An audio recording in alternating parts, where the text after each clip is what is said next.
Hurmatli obunachilar, qaranglar bizlere kitap çifollarımız geldi yine. Kitap çifollarımız. Hamma modeller bor. Yine Mi A3, Redmi 9, hammasidan 12 Qaysi model desangiz hammasida bor. Bahası 45 ming so'mdan chiqadi yine. Shuni men sizlarga ochib ko'rsatayin.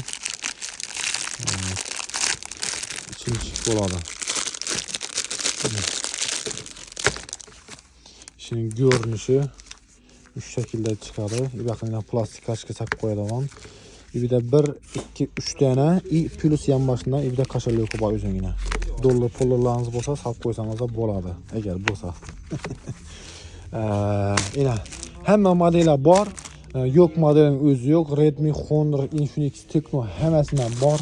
Gelseniz de xudo xolasa hemmesine taklap veremem. Bahasını aytdım 45 ming so'mdan chiqadi. Qimmat emas. Kelasizlar taklap beramiz xudo xolasa.